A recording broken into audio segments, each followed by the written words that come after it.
Ladies and gentlemen, the last time is now. This Saturday, John Cena finally hangs up his jorts. And we're going to take you through all of last week's Raw and SmackDown action in a very brief encounter, and then I'm probably going to do a 45-minute monologue and love letter to the greatest wrestler who ever lived. Let's get into it.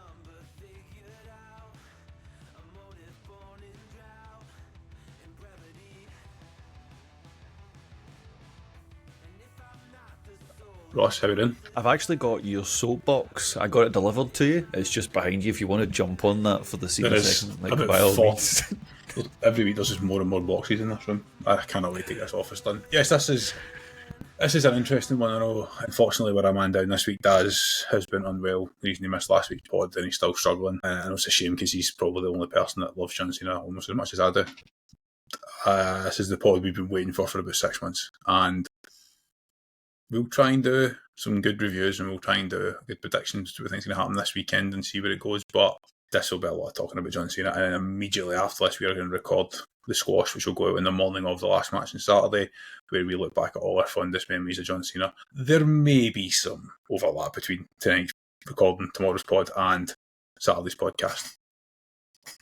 But let's go straight back all the way to SmackDown, Ross, and let's make this smart because of timing. We'll start with Jade Cargill. She's supposed to be this monster heel. Nah, she's not get the heat that she needs. Is it as simple as there's just a lack of big time face opponents? It's a fair comment. I actually thought when she had her entrance, that I heard cheers. Not many, right? But there was actually cheers, which I know that I can't remember who it was, but someone made the funny line years ago of, we're in this strange bit where the good guys get booed and the bad guys get cheered. And those cheers are maybe people genuinely going, I like what you are doing with this character. But yeah, it's one of these ones where SmackDown has been crying out for them. Hopefully, this week's Saturday Night Main Event is going to have a women's superstar who is hopefully going to be on SmackDown at some point and make that step over in Sol Ruka. There's a perfect opponent for her to go up against if you want to have a big time feud. But when you see like her kicking around with like Michin and stuff like that, who like these are all professional women wrestlers, but they don't have that stature yet. They might have it one day, but it's something that we spoke about for ages. Is that SmackDown's lacking that. It's not too long until it goes 3 hours, isn't it? I can't remember if it's like the first episode in January. Aye, it'll kick off. We're really crossing our fingers here at the Golden Shovel that it kicks on, because it's one of the few things that we know is like it's not the showrunner's fault, but it just means at the end of having to make crap decisions, it kind of ruins a lot of things. And I think that she's someone that would benefit big time from a 3-hour show if you can actually give her a bit of time to have an opponent be built for her. Would be nice, because obviously we had the tease on Raw that Tiffy's coming back. I don't think she's going to be anywhere near her. That wasn't really I know that she was mentioned in the VT, but I don't think she's going to go for her. Maybe not straight away, maybe not at all. So they need to give her someone, otherwise, yeah, it's just not going to work. It's just not going to work. The problem we've got is that Alba Fire's a really good professional wrestler, but she's not over enough with the crowd to the point where beating her down is going to do what needs to be done for a monster heel. Sadly. It just comes to the character, doesn't it? Like, her character is, in effect, a henchwoman. They aren't as revered as the main event, the Chelsea Ring. Yeah. So yeah, it's just something that came out. It seems to be all over the dot. She's also, I did watch SmackDown Saturday, and I was like, yeah, I'm just bored. And I'm not blaming Jade Cargill, but I can't, every time there's an issue with the SmackDown's women division, I can't say I'm not blaming them, because at some point I've got to blame somebody, and ultimately you are the talent. You're supposed to get there and get the job done. US Open Challenge seem to be building to Dragunov via Ciampa. Mm-hmm. Is that a feud that's really worth this sort of long build to? Because Ciampa, okay, in NXT was great, but ultimately, unless Johnny Gargano's involved, he doesn't really do it. He's became a tag team wrestler, they're great as a tag team, but is Ciampa really going to dethrone Dragunov? And is that really a feud that we're like worthy of building towards? Because, like, from the perspective of most of the matches in the US Open Challenge on a week by week basis, whereas this ongoing thing with Ciampa is dragging through it, it maybe gives them something, but is that setting the world on fire on a Friday night? Really? I think it's a reasonable feud if that's not the end goal of a Mania match, which it doesn't seem to be. I would imagine it's probably going to be whatever Saturday Night Main Event to chuck in like January or something like that, maybe. And I think that's fine, to be honest. I think that's okay. I do agree that he doesn't necessarily have that level anymore. What age is he? Like, he's been around the block forever. Like, is he someone who this is them giving him sort of like his last nod at his age? He's 40. Like, 40? Okay. Well, I mean, he should have a few years. WWE years, that's a relative spring chicken. Oh, yeah, big time right now. So you can't even necessarily use the, almost giving you a nod. You've worked hard. Here's a big singles feud, your big last one, going for a title. I wouldn't hate it if he won it or anything necessarily, but it just feels like I don't know who else on that brand right now it would be. Really? They had a I think there's a trilogy in NXT, Dragunov and Ciampa. Mm-hmm. But it's like, as you and I both know, what happened in NXT and on Black and Gold, etc., doesn't necessarily It's a long time translate ago now. to the main roster. I don't know how long ago that was, actually. Unless you can get up Ciampa. I mean, it's pre-COVID, so you're talking minimum 6 years, you would think. Aye, you're talking that. You're looking at a while ago. Maybe. No, maybe not as long as that. It's not coming off for some reason. I'm sure they had a series of matches. I mean, it's good to have a nod. It's always good to have a nod to the old kind of things, a bit of nostalgia. I mean, we here at the Golden Shovel sure do love a little bit of nostalgia. But I think that if they do see him as like someone who's going to have that belt for months and months and months, I'm a little surprised that they've went for the build here, but they can make it work. I think just would have maybe been better with more recurring. I mean, we're 7 minutes in and I'm flying for this. That's why I talk about John Cena for as long as possible. But, we're now going to start talking about John Cena, and this is the bit that's going to bleed between Raw and SmackDown as the Gunther, LA and card positioning aspect. So yeah. Let's start with the keep it to the scope of the question, I guess. General thoughts on Gunther being the last opponent? Kind of dig it. I do kind of dig it. If you're going to have this guy be the monster, which we all know he is, like the ring general, like he's got the mystique, he's got that it factor about him, and you know that in terms of like, I mean, I know if Cena had more dates and they'd be back and forth promo battles, you know that would have been excellent. You know that would have been superb. I'm slightly surprised that it's not a face, and it's not face versus face or someone from his past. Like, you know, and I know that obviously it didn't happen like with a Hedge or, you know, whatever else. I get that. That's my only surprise. I thought they would have passed it on to, honestly, maybe someone like LA Knight for a couple of years or go younger again, just to say, right, you're the guy who the next 10 years of WWE runs through you and you're the sort of face that runs the place type thing. But see, I do like it. Is that what they did at SummerSlam with Cody though? Really? Well, maybe, yeah. Maybe it is as simple as that. I mean, is it as simple as saying that it had to be Gunther because if it was anyone else, it might feel like a consolation prize, i.e. the job was done at SummerSlam, so it had to be somebody of that equal standard. Because I said last week or the week before, I think Gunther's the best full-timer on the roster. I think he's phenomenal, but he doesn't need it. I would have liked Cena to maybe wrestle 3 matches. I know it sounds really silly, but like somebody from the 2000s went to like Orton, Edge, Punk, something like that. Then maybe a ready-made now type person, and then maybe a Javon Evans or Carmelo Hayes or a few. I don't know. I feel as though something has to change. I'm concerned that it's a 4-match card for what is usually a 2.5 hour show, because John's supposed to be on first. I'm going to get to that. I'll get to that when it gets to the predictions. But mainly because I think that's been debunked, and I actually don't think he is first. I think that was a misquote. I know, but I'll get to that. But how much of a tribute can it really be? LA Knight's card positioning. It seems strange because there's a rumour that his contract's due in March and that might be his last date. I very much doubt that, because I would assume that even if LA Knight isn't happy, not being a world champion, he's probably made more money than he's ever made in his career in the last few years. He said that, I'm pretty sure he said that for an interview. And why would he not? I keep saying this, like, no matter what you say, he's hanging about the main event. He's on TV every week. He is one of their most reliable workers. The fact is that there's only about 5 people who are holding world titles and half world titles in the last few years for any length of time. I get that LA Knight should have probably had a chance, especially with JSO getting one, but he's literally the next step below that. He's in War Games matches, he's featured in Rumbles, he's winning Money in the Bank. It's like, you don't get big up the card. Where else is he going to go? He's not going to go to AEW World Champion. He's not going to go. He might go to TNA World Champion, but he's not going to make the money. Like, it doesn't make any sense. Yeah, I agree. I agree. I want to see him be a World Champion, but I can't complain with his card positioning. Like, we all genuinely thought he could have beat Gunther.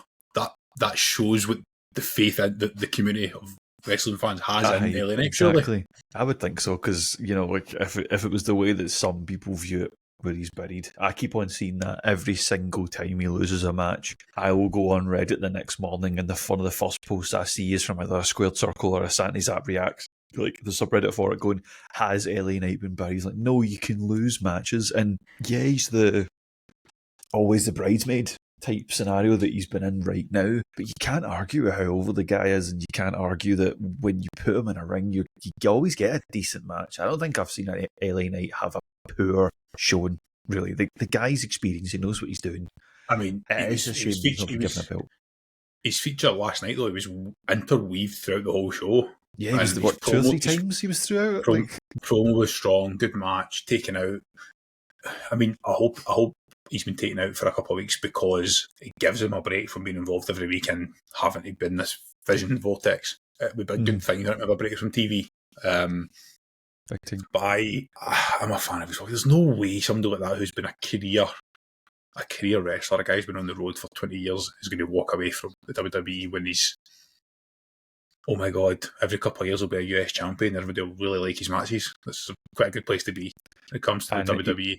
Especially probably you think himself that he's still got enough time to win one world title. Like, not a 5-minute reign, but like something. And I think, we would like to have seen it happen by now. It will probably, I would imagine it's going to probably happen next year. I would think he will get something. I don't know when, but something. We can save that for a bold prediction show, which is coming week 1 of 2026. Looking forward to it. Just before I dive headfirst into Monday Night Raw, just the last thing on SmackDown, it is good once again to see that the SmackDown World Champion does appear on SmackDown. I'm intrigued, not going to say confused, it means there's positive confusion, but intrigued as to where they actually go with Cody and Drew, because to me that feud's dead and buried because of how the matches went. Not necessarily the results of the matches, but how they went. Like we said at the time, that's strong at the time. He said, when it started, there's a Saturday's main event with Palooza with the referee getting involved, he said, I would rather Drew just lost clean. He'd look like less of a dick. And obviously he's lost again. And you're like, I thought that feud was dead and buried. If they're going to run it back at the Rumble, I can't see Cody losing, but that would be burying Drew, surely. Yeah, Drew would, if you're going to have this go to the point where that's your then Mania match, which is the assumption I would have at this point. We always speak about this time. This is when things start to kind of piece themselves together, and the path to WrestleMania for a lot of these feuds starts to become quite clear quite quickly. If that's going to continue on and is going to go to Rumble, it's then going to go to Mania, where Cody might then go over at Mania, but I would think that Drew's got to then go over at the Rumble. Has to go over. And that'd be great. I think we would all love that. We're looking at 3-time Royal Rumble winner Cody Rhodes. Surely not. Yeah, it just would be unnecessary. I think it would just. I mean, don't get me wrong. Like, I know that a lot of people do genuinely really, really like his stuff, but it just would be a little bit unnecessary. You just don't need to do that. I think to make it happen. It's not a bad shout, considering that being a Saudi Rumble, we would expect Roman and Cody and Punk, whoever Punk's a world champion right now, I guess, but he may drop it. We'd expect the final 4 or 5 guys to be that tier. We're not going to have a tier. We're not going to have a Jey Uso or a Logan Paul in the final 4. I don't think this year in Saudi it's going to be that level, which means maybe you're right. Maybe the Drew wins it in Saudi and then holds it through to WrestleMania. But anyway, if we go back to Raw, Gunther's promo. I mean, what a way to sell a match.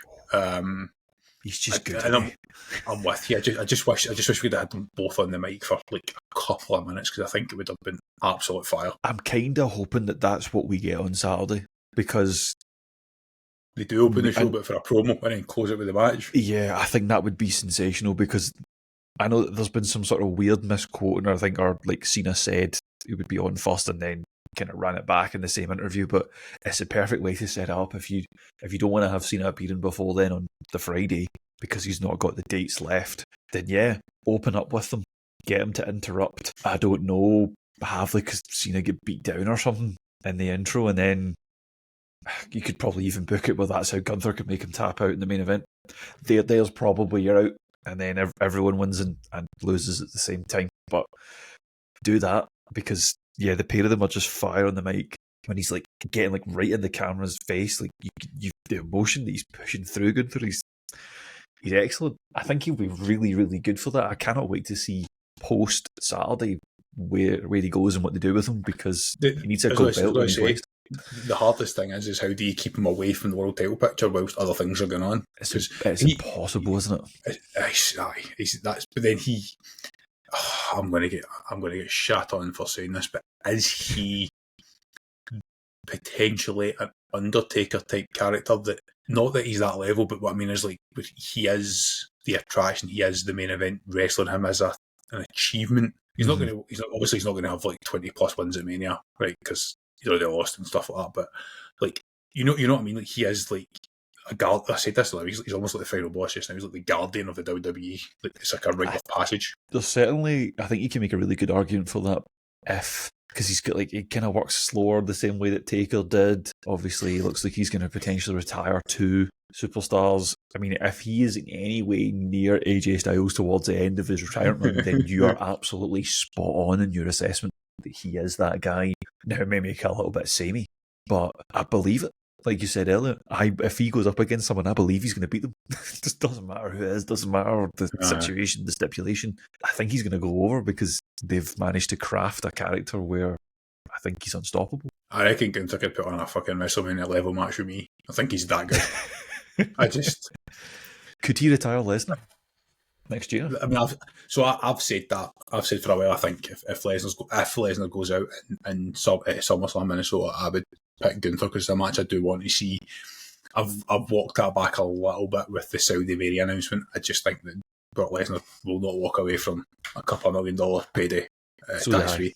So I have softened on that a little bit, and I do think that I don't want Gunther retiring people to be part of the gimmick, just because it becomes predictable.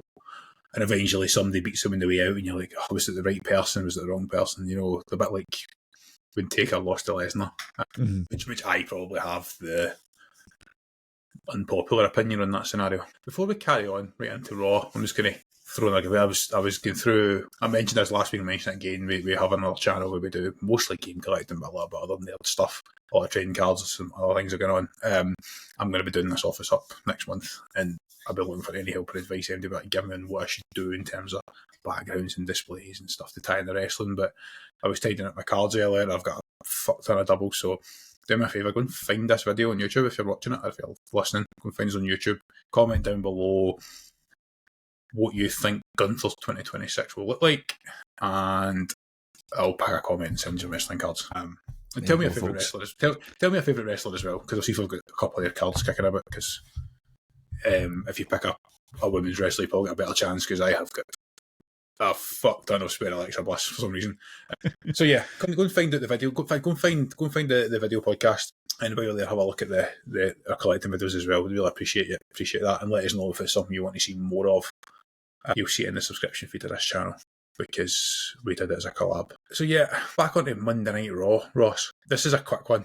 Didn't the Usos already announce their return to the tag division and then have to abandon that because of the War Games issue, and then have now returned? So it wasn't just me then that thought that. I find this fascinating, and I think it's because I can't quite tell what the end game is for it, which is why I'm intrigued, not concerned. It feels like they announced their return to the tag division for a few weeks while Roman's doing something else. And then Roman will return to telly, and then they'll be like, yeah, we're back because Roman's back. And then Roman will, I don't know, tell him to piss off or something, and then maybe they'll be like, oh, what do we do now? But like, we've always said that they're up there as probably, top 3 of all time in terms of what they brought to the ring and the general match quality and all that kind of stuff. Do we think that this is the gateway for them to actually eventually turn Jay heel? Because I know that they've teased it what feels like 65 times now this year that they've teased that. Do we think that this is maybe going to result in him crashing out again against Jimmy? You know what the biggest issue is that one, we don't want to see this run back at WrestleMania. Well, they swap heel and face. The second thing is Jay turning on Jimmy enough? Because we're all expecting it, right? And Jay's, if we're all expecting it and wanting it, do we then cheer it? And then it doesn't get the effect that we need. A bit like when Becky turned on Charlotte. Like, We needed it at the time, and that meant that obviously that worked out amazing, like because turned Becky on to the biggest star in the WWE. But yeah, it just what I'm saying makes sense. Is it enough? And then again, even him turning on Roman, I think that would get cheered because it'd be like, oh my god, man, we're getting a blood feud. Like, it's a really difficult turn. Is what I'm trying to say. I really don't know how they do it. I think that's a very fair point, because if they go the other route, if they go the other route and just like make them a tag team, and then you're going for a big PLE match against AJ Lee, then you're then almost consigning AJ Styles to be a tag team wrestler for his retirement tour, and that doesn't feel right either. So that's why I'm intrigued, because I think there's issues with going both routes, but I think they could make one of them work. Unlike you, I just don't know how they're going to do it. But I'm interested to see how the next few months go, because have we had any Hall of Fame announcements yet? We haven't. Not that from any memory. Normally it happens early in the new year. I guess we can anticipate Cena. I was expecting Bray Wyatt, but I don't think he'll go in the same year as John does. Do we end up with something like the Usos versus the Hardys at Mania? Is part of the Hardys getting in? Is that what it becomes? Don't know if I would or wouldn't, to be honest. Maybe it happens in the SmackDown before or the Raw after they do it, but I just wonder if that's the type of route they go. Because the tag division looked okay Monday night. Also, the War Raiders had a decent match with AJ Lee, as you said. I think AJ Lee are showing the level that they're at. I think the War Raiders showed they're a capable tag team. I think they have been a victim of a poor division, but I guess the thing with tag team wrestling is as well, you still have to buy into the individuals, don't you? Mm-hmm. That's very true. Like it's not just saying as a tag team you're good. It's like I have to buy into you as individual wrestlers as well as the package. And I never have with the Viking, whatever they want to call them these days, War Raiders, Viking Experience, War Machine. I don't know if that's just because they've always been a tag team in front of me. I've never seen them wrestle singles matches. I don't think so. The other thing I might bring up from Monday night very, very quickly is just a bit of confusion in the women's division. So the first bit I bring up is obviously we had Raquel go after Stephanie Vaquer, which I like, which is interesting because last week she posed with the tag team title belt, so I am confusion. Do you like it for the reason I do, and that I think it's kind of smart having someone in there who is also fluent in Spanish? Yes. I thought that was a really, really smart way of bring her up through English speaking by letting her switch a bit more naturally. I like it. Because obviously there's certain words that we all know in Spanish that they can throw in the conversation and get a reaction at the crowd. No, I do like that. I think it's good for Raquel. I just hope it's not a stopgap, because I think she has to move towards world title picture next year. I think it allows Liv. I think Liv and Roxanne will be a good tag team for a while, but I do think they need to figure out what the plan is for the Judgment Day, because I know I'm jumping back every, but see, if the quote-unquote Terror Twins are reuniting on SmackDown ex-Judgment Day leadership, I'm going to lose my shit. That is a complete waste. Like, Damian Priest is annoying, man. What the hell was the point in doing that with Rhea Ripley? She's your biggest star. But I think she's definitely someone in a week or two we need to speak about, because right now we can set up a future conversation for that. She is, to use a Scottish term, she looks like she's a hanger-on right now, a little bit, and it's weird, but yeah. She is the main event, and she does not look like the main event. But the problem with that is, if she's not a hanger-on, you're screaming at her to attack Jade Cargill. Yeah. It's like, so that's probably a conversation for the next few weeks. But yeah, I'm just interested to see how this goes. I think I'm so bought into Liv Morgan. The difficulty they have is that if they even tease her not being in the tag division, whether that's the teaser turning on Roxanne or vice versa, I think you have a real problem with her having to win the Rumble and having to dethrone Stephanie Vaquer. I think that's how popular Liv Morgan is. And how good she is. Right. Oh yeah, she's superb. And we know that they've teased the split up of the Judgment Day since the second the Judgment Day came back again. They'll do it at some point. So many different things they can do it with. I cannot wait to see more of her in the ring. I can't wait to see it, because she's someone that looks to me like she really rose to prominence at the exact time where I took a hiatus from the product. So I've only read things. I've not actually seen an awful lot, but what I've seen is the filthy casual who has only really been properly stuck into this since the week before Mania this year. Really, when I really got back in. Here's been superb. Difficult to have with the whole scenario. Number one, Maxine Dupree dethrones Becky Lynch and has now been vignette for the last 3 weeks. Right, that's a poor move considering our criticism of the US women's title picture, which is the equivalent on SmackDown.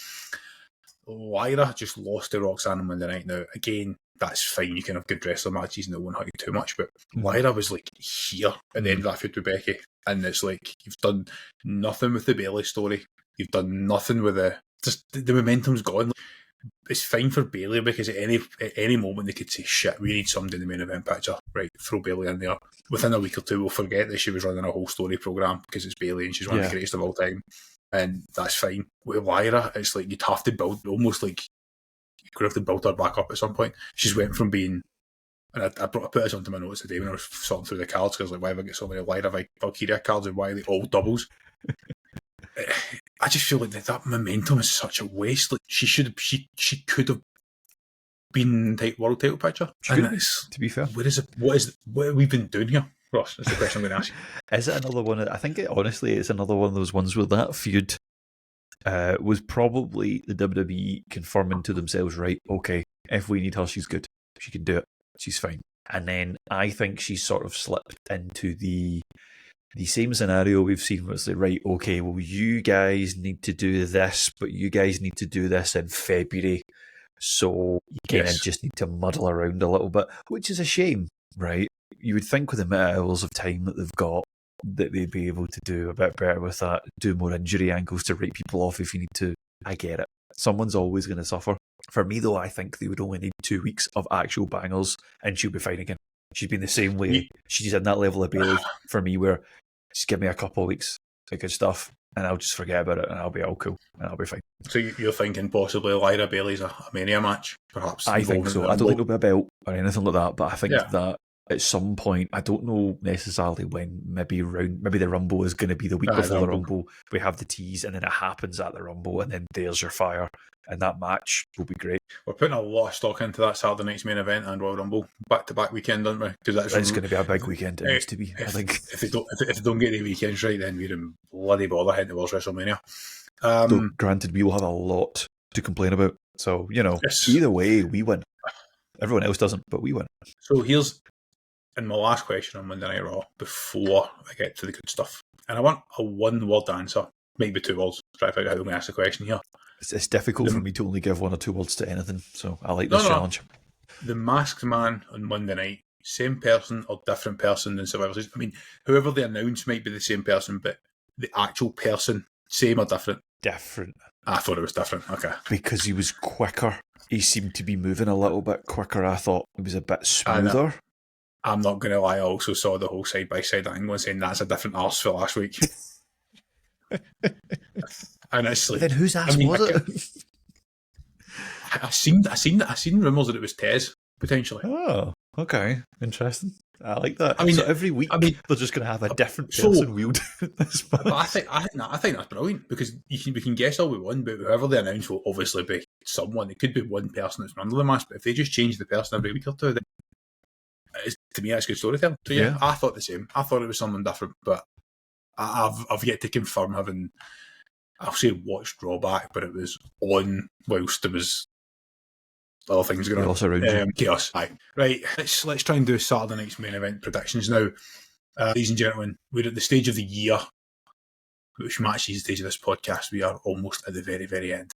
And we're in the middle of award season, and our Saturday squashes over the last few weeks have been all about narrowing down long list to short list for end of season awards. Or end of year awards, which will be tentatively titled the Golden Shovelies. And this week we're taking a break from that as we do a review of John Cena's career, since we all love him so much.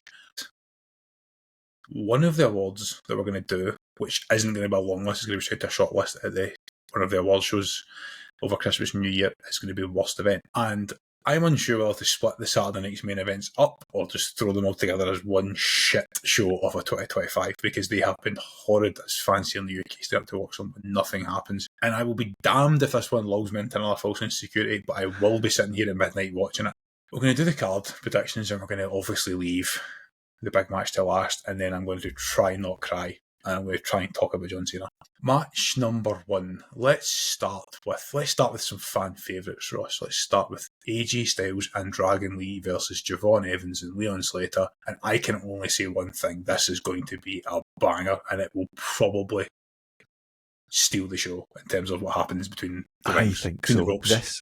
this match tells me almost with 100% certainty that Leon Slater will not be in TNA for much longer. There is no way that they've pulled him out in the last few weeks to chuck him on here if he isn't a guy that they think that the second his TNA contract runs down, he's just skipping NXT and going one up. I've got full belief in that. I think that he's going to be swapping around with Javon, and then they're going to go up together. This is going to be a banger. We've seen what AJ Styles and Dragon Lee can do. How old do you think Leon Slater is? Is he like 21 or something like that? He's like...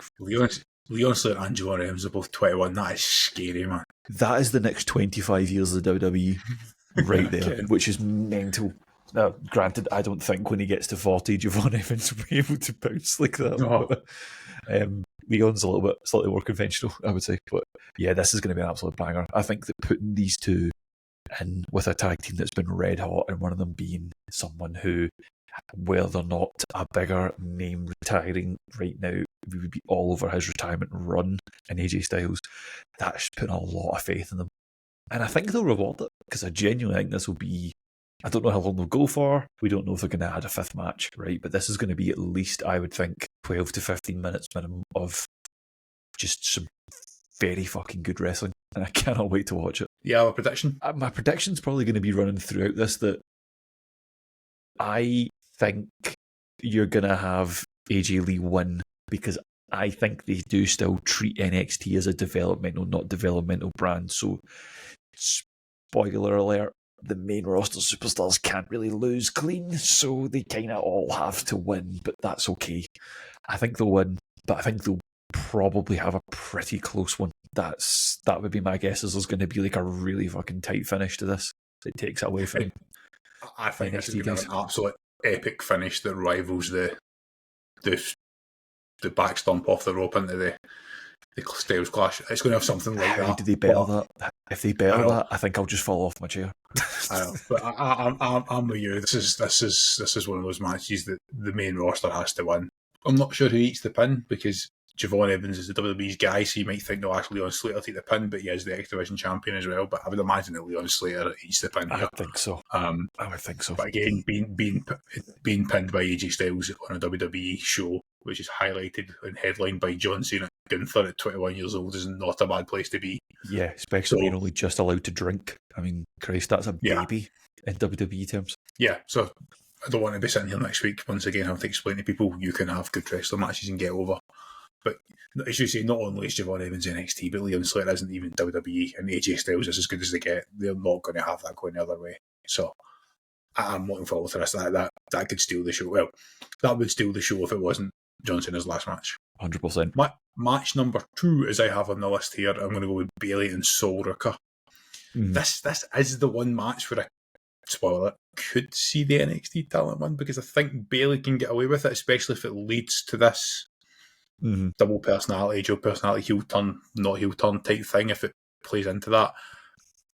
Sol Ruka's a strange one, because I think she's the next big thing. I think she's stuck a little bit in the whole world. She doesn't need to be the NXT Women's Champion, because she's already made, she's ready for the main roster, but there's a logjam. The feuds in the main roster aren't great. 2 criticisms I will have is, one, I feel like I've watched her lose a lot recently.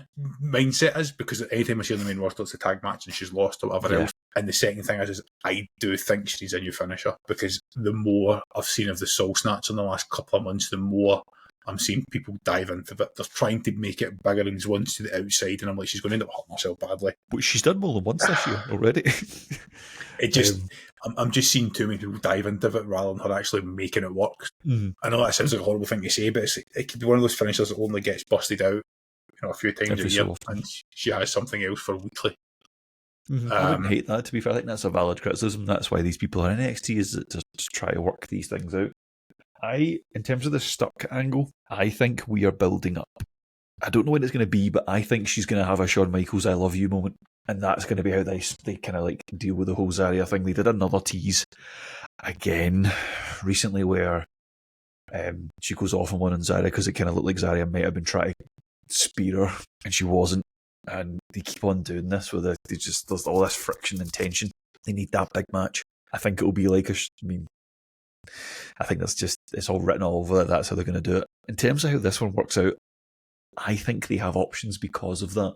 Because as you say, you can have You can have Bayley win, and you do something to further on Sol Ruka and Zarya's story. And that'd be a fantastic option because, again, you're getting eyes on that for the people who might not necessarily watch it. A bigger audience. All fantastic. If instead you have Sol Ruka win it, then yeah, that gives you the option of, do you then start to slowly turn and tease Bayley going off the rails again? That's why I think this, of the 4 matches, it's the most intriguing in terms of actual storylines out of it, because the other ones don't have that, really. This is where you can tell a really interesting story, and they've got a couple of options that I still think Bayley will win. I think that's how it will go, and I think that you won't see Sol yet. I think it will go to further her story, but I would not dislike it if they went the other way.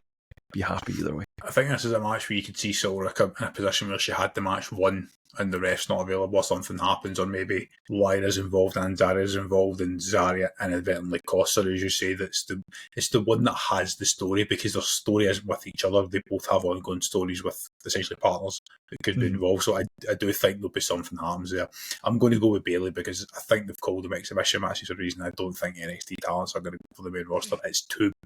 Bayley's the one that could probably deal with it the most, because she's not a champion right now, and their story is a little bit middling.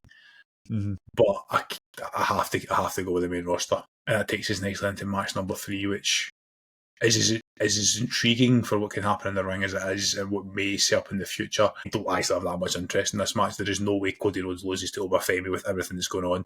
I would anticipate Drew McIntyre being involved somehow, but I just think that it can't. Cody has to win this if it's setting up something big in the next few months. I think I would be more intrigued if Oba hadn't won the NXT title back and they just made this Cody versus Oba. I think giving them the title actually ruined the potential for something like that to happen, because people were saying Oba could win this and then win the Rumble and go and challenge Cody at Mania, or Oba could lose it, win the Rumble. Obafemi is not challenging Cody Rhodes at WrestleMania. He's not going to debut in the main roster and main event WrestleMania 3 months later. It is just not going to happen. Yeah, it has never happened, and it's too much. Especially because his storyline, there was nothing happening for a few months. He felt stuck. We talked about that a lot. I think Oba's going to look off TV. Yeah, Oba's going to look amazing. He's going to look really strong, and it is a big match. This will be Cody, and it'll be relatively clean, I think. I think so. Which I think this is I believe, I can't remember if Daz said it to us just in Discord or whatever, or someone said this, but basically, whoever loses this, it's not going to do them as much good as what we would like them to. It's the only one of the 4 where I think it actually has that, because Obafemi's character is the ruler. Like, it was a big deal when Ricky Saints beat. Massive deal. Great match. And the way that then it switched back makes you think that then maybe it's Ricky Saints who's taking the step up, and is Oba going to be in NXT longer? We don't know, but for Oba's character to work, he kind of has to. He's not Brock Lesnar, and he's not Gunther, but like, he's a guy that he's meant to be a force to be reckoned with. You're kind of supposed to get your ass handed to by him. How do you do that against Cody? I do not know. I can't wait to watch it, but I feel like unless there's shenanigans, I might be a little disappointed in how it finishes, unless it is Oba that does so inexplicably win clean. If he wins clean, oh man, I can't wait for next week. That's going to be a great podcast. I'm kind of looking at it, I'm like, I know Cody can do the crossroads on him, but it's not going to look particularly great, I don't think, unless Drew McIntyre just lays the two of them out and ruins the fucking match. I don't know. That's the only storytelling. I am struggling with this match for the same reason you are. I'm just going to be disappointed. I'd like to see, as I say, if Oba wasn't NXT champion, I think we could explore more opportunities. NXT champion can't beat your WWE champion, especially because the way Cody's been booked in the last 3 years, it's just very hard, isn't it? It's almost silly. It's almost silly that this match is on this card. But yet at the same time, the match itself will be great between the bells. It's just how they're going to get to that second one. It could be upsetting. And the worst thing is that Cody's a face who wins a hell of a lot of matches non-cleanly, and I could see us being another one.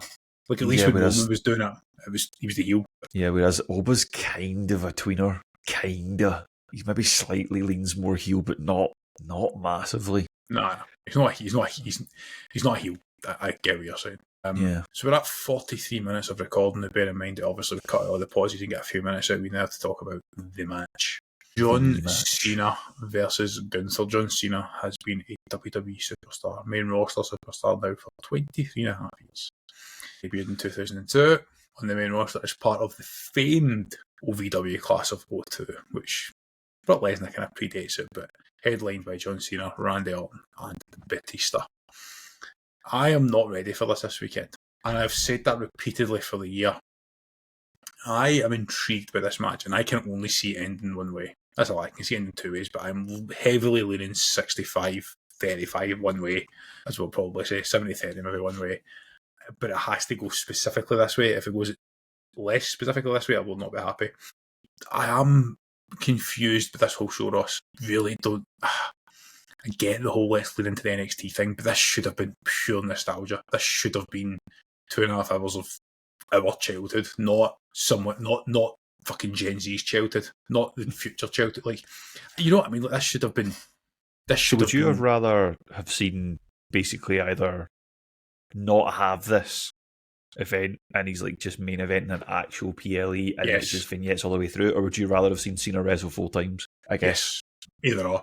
Yeah. Okay. Why not? Why not have the Hardys involved somewhere because they're from that era, they predate that era? Why not have? I don't know if Y2J's contract exact situation is going to be, but why not have him involved? Obviously it's in Washington. Could Batista be involved? Is he going to be ringside or whatever? I don't know, but like maybe just too many of the guys that I want to see aren't there anymore. Why is Punk not in this card as one of John Cena's greatest rivals who is active? Why is Orton not in this card as one of John Cena's greatest rivals who's not involved? Like, Orton versus Cody, could have had that as a match. Just because they're two big John Cena rivals that have a story together as well. It doesn't need to be part of the story. It could just be a one-off match and they can still revisit it as part of a heel turn in the future. But it could be a one-off as like an exhibition, as what they're calling these matches anyway.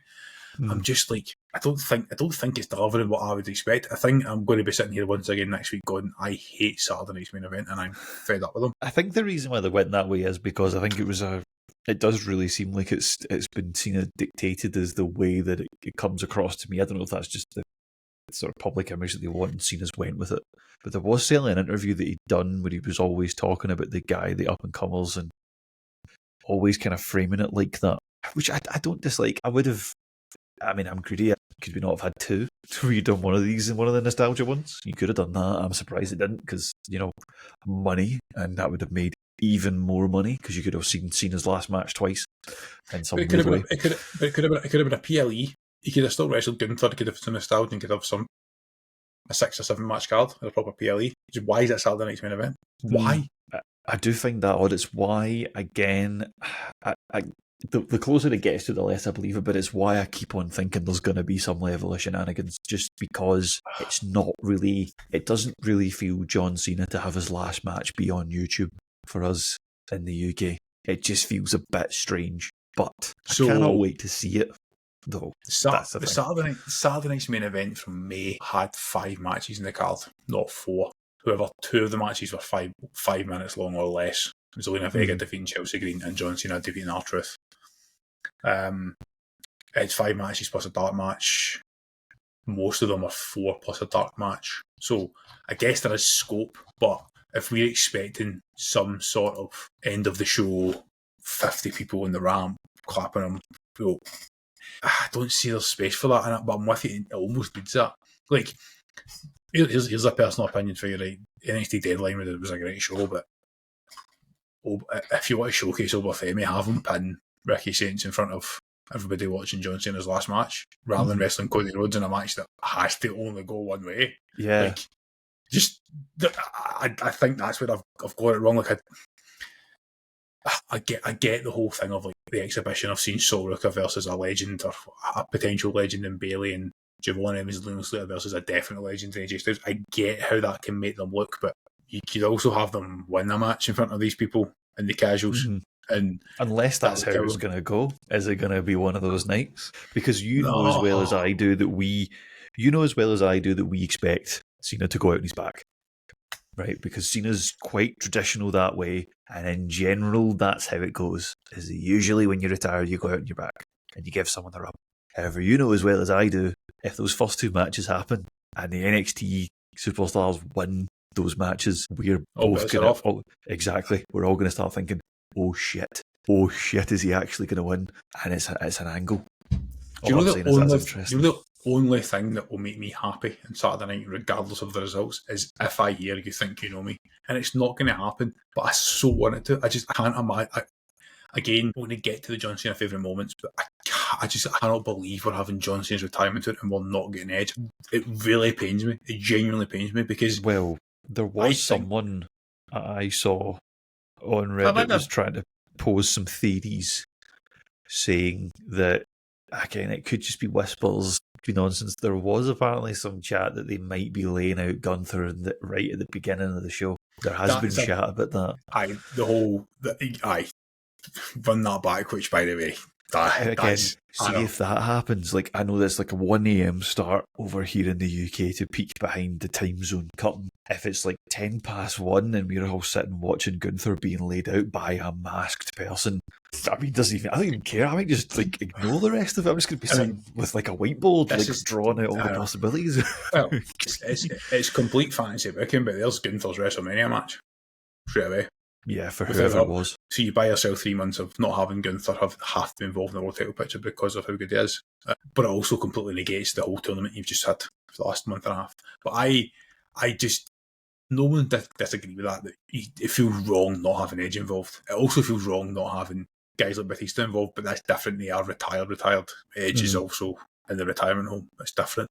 But it just feels wrong. And like I've said this before, I believe that John Cena's best work was done with AJ Styles, but I believe that Edge was his greatest rival because at the time they made each other.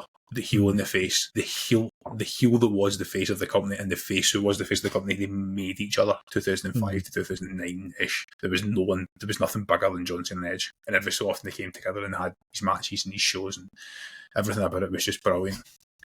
I don't even know where I'm going with this because I've not put in my notes. You said before coming on, I'm surprised you've made a proper agenda. We're not just going to talk about John Cena for an hour, but I don't know what to say. I've said it all year. Like the guy's the greatest to ever do it, and it's almost disappointing he didn't get his heel turn at some point in his peak, and it's disappointing that I think he should have more world titles.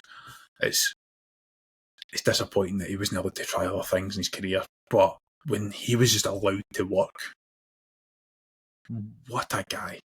He is, again, I'm not going to sit here and say that he's the best between the ropes, right? Because we said this last week on the squash, and we said this week before when we were evaluating who's the best year and who's the this year and that. There is more than what happens in the ring. The best quote-unquote wrestler isn't always the best superstar. They are. It matters in WWE, and John Cena is the greatest superstar of all time. There may be better people bell to bell in that ring, but when you put the whole package together, nothing tops it. And I'm gutted I never got a chance to watch him when the retirement tour at Glasgow happened at an inconvenient time for family reasons and inconvenient cost. The actual best option that we had was to try and go to Paris for the Logan Paul match, because if you went on the day, you were getting ringside for a couple of €100. That was the best option. It just wasn't able to pan out, unfortunately, for us. The plan for me now will be to keep an eye on these Comic-Cons next year and hope that maybe Monopoly events bring them back over, because I missed it when they brought the tickets out. And that would just be like, right, okay, great, go and listen to John Cena talk for an hour. The guys, I don't know. As someone who grew up watching wrestling, and I've said this before, it was the Hardy Boys and Jeff Hardy made me fall in love with wrestling, throwing themselves off ladders in the TLC matches and the Triangle Ladder match at WrestleMania 2000. And yes, The Rock was the guy at the time and Lesnar came along.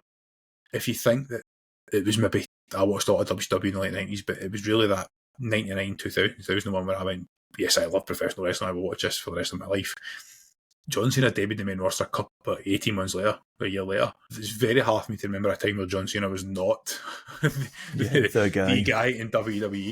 And people are saying that he's never going to be the same as The Rock, he's never going to be the same as Hogan. I don't think you necessarily want these people to all be the same. You kind of want them to be their own thing. It's a generational thing. Like Hulk Hogan stole Superstar Billy Graham's gimmick and just took over WWE and everything else that comes with that. And it's like, Hogan turns out Hogan's a complete asshole. It's like if you're 10 years older than me, you're 5 times older than me, and you're saying that Hogan's your favourite of all time and he's the greatest, then I'm not going to argue with you, because I understand that you have the same attachment from when you were 10 years old to 20 years old as I do and we do. And as we go through the nostalgia and the squash we're about to record, and as we talk about it now, it's like not many wrestlers have been allowed to call their own shots for retirement, and I think he's done as good a job as he could have done this year in a situation that was almost impossible. I wasn't happy with the way the IC title went back to Dom Mysterio, but I also know it was an almost impossible situation where we all knew he was just getting it to complete the Grand Slam and going to hand it straight back. That was the corner they were in. They booked their way out of that corner. I'm disappointed that it was Cody that got the rub, because Cody's had enough in the last couple of years, but I also understand why it was done. And the match it's a match of the year contender for sure. And that wee run that we had after that when they were playing the hits and the throwbacks and the callbacks, and if you've watched Chris Van Vliet's interview this week with him and explained how they put the AJ Styles match together and stuff like that, it's brilliant. Storytelling is best. We've said all year that professional wrestling is supposed to make you feel things. It's a soap opera, it's a performance in the ring, and it's a performance out of the ring. It's literally a 24/7 performance with some guys with the way they use their social media. It's supposed to pull you in and then inevitably break your fucking heart at 3 o'clock on a Sunday morning and ruin your week. That's what it does. That's what professional. And for me, no one has done that better than John Cena. But I understand that for me, John Cena debuted when I was 10 years old, turning 11. Right at that year where it's like, yes, I am hitching my wagon to this train and this is where we're going type thing. I totally understand that he's not everybody's cup of tea, but people aren't ready for a world in which John Cena is not a professional wrestler. And when you think about the guys who are due to replace him, Cody's old, Punk quite old, Roman's a part-timer for mostly health reasons. Cody and Punk don't have that level of aura. The only person that comes up to that level is Roman, and I think Gunther's getting there. And I think the WWE is in a really good position, but when Roman's not there, it does feel like it's missing something. Which is why they've scheduled it the way it is ultimately on Saturday, is that they've probably realised that themselves. So like, here is a smattering, a sprinkling of the like one or more of these may be the guy in the next 10 years or for the next 10 years, and then there's your guy at the top of the tree, the top of the ladder, that has the mystique he has, and ultimately that's why they've went with a schedule. I think that is the only reason that I think Gunther is the guy on Saturday night, is he's the one full timer who has that presence, always had at every moment, and he's in the ring and he's in telly. He has that level of presence, and yes, we use the word aura, but he's the only guy that has that, in my opinion. But Roman has it, but he's a part-timer. Prediction time. I think Gunther wins. That's my prediction. I think he goes out on his back. I think that's fine. I think he goes out on his back. I don't think we're getting The Rock or any shenanigans like that. I mean, Rock's not been pictured too much. Maybe he's put some beef back on to try and get back into shape. Obviously, he did the film where he played the UFC fighter. He got really, really thin for that, didn't he? He lost the weight after that. When he finished filming, it was during the promos, the promotion tours that he was doing weight. So I don't think he could come back up to a Rock in ring type's physique that quickly. I guess there is some Hollywood secrets that sometimes play a part in that, but even then he'd be cutting it fine. But if it's the bill for Mania, I guess he could do it. But I just don't think it's happening. I think this is a one-off. If you get The Rock at Saturday Night Main Event, John Cena is not retiring at Saturday Night Main Event. I'm not saying he's not going to be there, but I think John Cena retires. I think Cena knows that the prices they're charging and what they're going to charge on merch and everything this weekend, he would not do that. I genuinely believe that. I think if he did that to fans, I would turn on him. And I've never turned on him. I've stuck by him all times. But we need to dive into it, but I don't think he's... with the whole Saudi stuff, with the money that you've seen they charge at Comic Cons, I don't buy that for 1 second. We don't need to get into that. He make more money from a movie than he would do from Saudi. Anyway, you're right. We could maybe we're doing this in the next year. And we turn on John Cena in one of our Saturday Squash episodes. But so here's the specificity I need on Saturday night. Gunther chokes me with a sleeper hold. John Cena doesn't tap out. I know they're playing this narrative of John Cena finally gives up. I think he will never give up. He will pass out, and the ref will call for the bell. Call it, and that's how it will end. I think it has to end like that. John Cena never gives up. That's. I agree. I fully agree.